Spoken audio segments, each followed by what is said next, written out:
Alors tout de suite, quelques options utiles, qui seront aussi revues pour la plupart dans les autres capsules. L'objectif de cette vidéo sera de vous donner une vue d'ensemble des possibilités de Zoom au service de votre classe virtuelle. Deuxièmement, vous trouverez également une capsule pour sécuriser au mieux votre classe Zoom par de nombreux paramétrages proposés. Vous avez peut-être lu ou entendu bien des choses sur cet aspect de Zoom.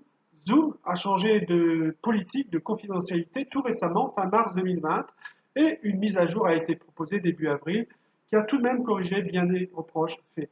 Nous y ferons référence dans cette capsule afin d'éviter toute surprise.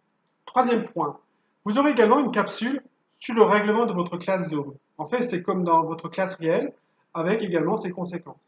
Donc le règlement bien explicité, c'est ce qui aidera vos élèves à comprendre vos attentes avec ses conséquences connues d'avance, justes et indiscutables. Car quand même, c'est un principe du règlement et de tout règlement même dans votre classe. Les conséquences donnent du pouvoir, donnent de la force à votre règlement. Un règlement sans conséquences sera très vite inutile, que ce soit dans une classe Zoom ou dans une classe réelle. En cinquième point, une capsule sera aussi centrée sur le guide des élèves pour aider les élèves à rentrer dans une classe Zoom et leur permettre, eux et leurs camarades, de profiter au maximum de cette science Zoom.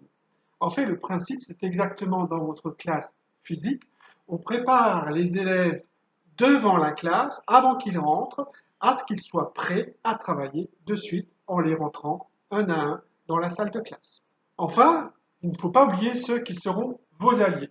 Les parents, la famille, c'est finalement eux qui auront un regard physique sur ce qui se passe avec votre élève, leur enfant, physiquement, sur les lieux de la séance.